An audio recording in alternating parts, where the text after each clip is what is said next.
Today we'll be reviewing the properties of arithmetic, the associative property, the commutative, identity, inverse, substitution, distributive, and the multiplicative property of zero. So the first two we'll look at are the commutative property. That is both for addition and multiplication. When you think of commutative property, think that the order changes. The order changes. Because 2 plus 3 is equal to 3 plus 2, and 2 times 3 is equal to 3 times 2.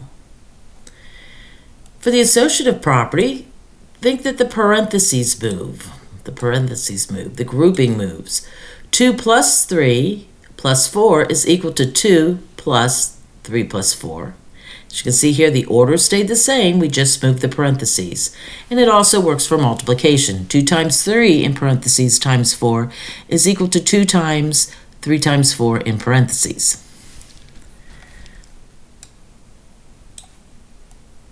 The next two properties we'll look at together are the identity property, and think of the word itself, and the inverse property. Think of opposite equal to 0 and reciprocal is equal to 1. So the identity is itself. 3 plus 0 is equal to 3.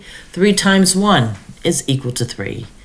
And the inverse, you're going to do the opposite when you add. So 3 plus a negative 3 equals 0. And you're going to use the reciprocal when you multiply. 3 times 1/3 is equal to 1.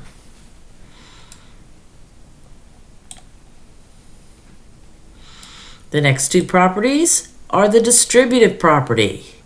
And that's when you multiply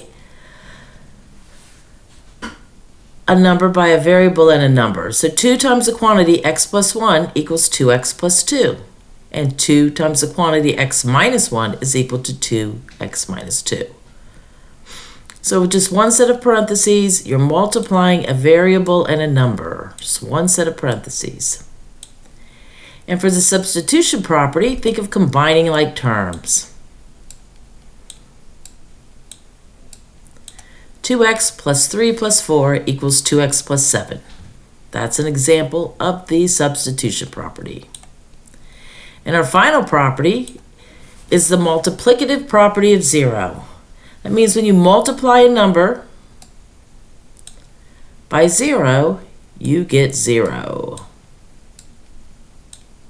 So 2 times 0 is equal to 0.